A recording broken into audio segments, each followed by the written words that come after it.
Ibrahim meminta Ibunda Hajar untuk berkemas-kemas. Mereka akan mengadakan perjalanan jauh bersama dengan Ismail yang masih menyusui. Mereka melintasi jalan yang panjang dan akhirnya sampailah di suatu tempat yang sangat gersang.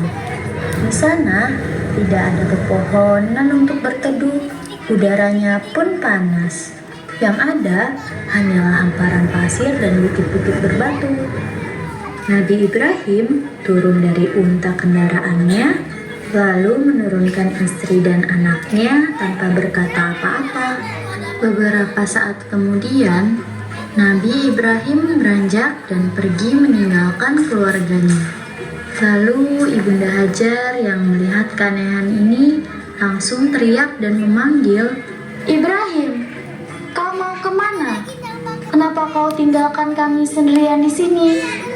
Nabi Ibrahim tidak menjawabnya. Ia terus berjalan menunduk. Siti Hajar pun bertanya, "Ibrahim, apakah ini perintah Allah?" Lalu Ibrahim pun menjawab, "Betul Hajar, itu adalah perintah dari Allah." "Kalau begitu aku yakin Allah tidak akan membiarkan kami." Ibunda Hajar begitu sabar dan ridho akan keputusan Allah. Nabi Ibrahim sebenarnya tidak tega meninggalkan keluarganya di tempat terpencil dan gersang itu. Dengan berlinang air mata, beliau berdoa sebelum kembali ke Palestina. "Tuhanku, aku telah menempatkan keluargaku di tempat gersang ini, di dekat rumahmu. Mudah-mudahan mereka menegakkan sholat dan jadikanlah hati manusia senang kepada mereka, dan berikanlah mereka rizki buah-buahan, supaya mereka bersyukur." Hajar mematuhi perintah Ibrahim dengan sabar. Ia makan dan minum dari bekal yang ditinggalkan Ibrahim. Beberapa hari kemudian, persediaan bekal sudah habis. Tak ada lagi makanan dan minuman. Hajar kebingungan kemana ia harus mencari makan dan minum. Semakin bertambah kebingungannya ketika ia terus mendengar suara tangisan Ismail kehausan. Hajar berlari ke bukit Sofa, barangkali bisa mendapatkan air. Ternyata tidak ada air sedikit pun. Kemudian ia pun berlari-lari hingga kepayahan, sampai tiba di suatu tempat yang bernama Bukit Marwah. Di sana pun tidak ada air. Kejadian itu terjadi hingga berulang-ulang kali, hingga Hajar bolak-balik sebanyak 7 kali. Ia berlari di antara Bukit Sofa dan Marwah, sampai Hajar dalam keadaan tak berdaya. Ia hampir putus asa, namun pertolongan Allah Subhanahu wa Ta'ala datang kepadanya. Atas kekuasaan Allah Subhanahu wa Ta'ala melalui malaikat Jibril, keluarlah mata air Zam-Zam dari kaki Ismail. Tidak hanya Hajar dan Ismail, air Zam-Zam menjadi sumber kehidupan bagi masyarakat sekitar. Air Zam-Zam tidak akan pernah kering meskipun berada di gurun yang tandus. Sejak saat itu, tempat itu menjadi tempat yang ramai dan penuh dengan kehidupan. Itulah awal mula berdirinya kota Mekah. Tahun demi tahun, Ismail tumbuh menjadi pemuda yang selalu taat kepada Allah dan berbakti kepada orang tua. Suatu hari, Nabi Ibrahim kembali ke kota Mekah. Ia memeluk Ismail dengan gembira. Lalu Allah Subhanahu wa Ta'ala memerintahkan Nabi Ibrahim dan Ismail untuk membangun rumah ibadah di tempat itu. Mereka berdua mulai bekerja sama. Ismail mengangkat batu-batu besar dan Ibrahim menyusunnya menjadi bangunan berbentuk kubus. Kubus dalam bahasa Arab disebut Ka'bah. Pada suatu malam, Nabi Ibrahim bermimpi.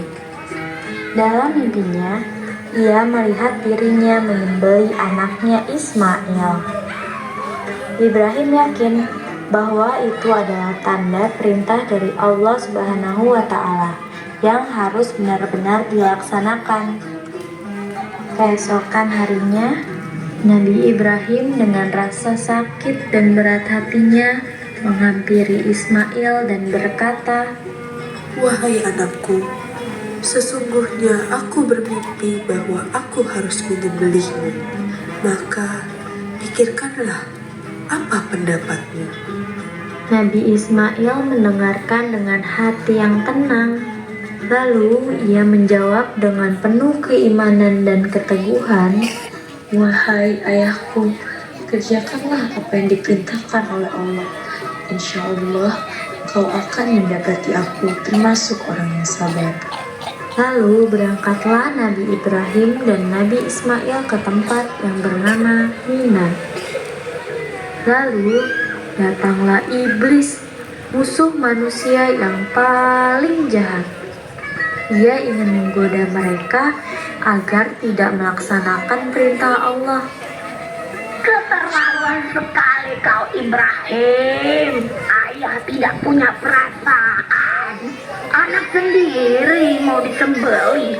Ingat, kau berdoa Tuhan tahu meminta anak.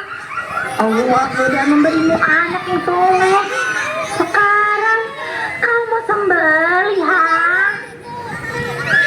Nabi Ibrahim kemudian mengambil batu kecil dan melempari iblis dengan mengucapkan Bismillah Allahu Akbar.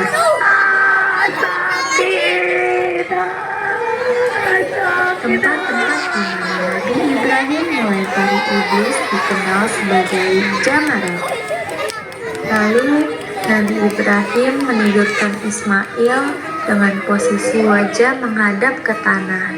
Karena ia tidak tega melihat wajah anaknya ketika disembelih. Ketika Nabi Ibrahim mulai menurunkan pisaunya dan ingin memotong leher anaknya, subhanallah, tiba-tiba pisau itu tidak bisa melukai Ismail. Allah Subhanahu wa Ta'ala telah menahan pisau itu atas kekuasaannya.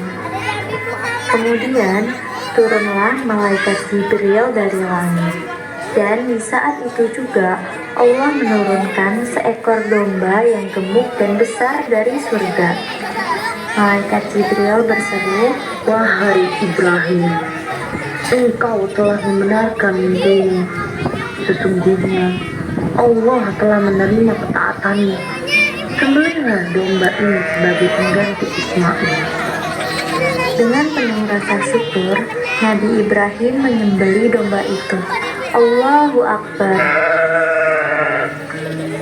Dari kisah Siti Hajar, Nabi Ibrahim dan Nabi Ismail, kita belajar bahwa orang yang sabar dan taat kepada Allah Subhanahu wa Ta'ala pasti akan mendapatkan pertolongan dan keberkahannya. Karena kesabaran Siti Hajar, keluarlah air Zam-Zam. Karena ketaatan Nabi Ibrahim, berdirilah Ka'bah. Dan karena keikhlasan Nabi Ismail, lahirlah ibadah kurban yang penuh makna. Sampai sekarang, umat Islam di seluruh dunia datang ke Mekah untuk beribadah dan mengenang ketaatan keluarga ini. Semoga kita semua bisa mengalami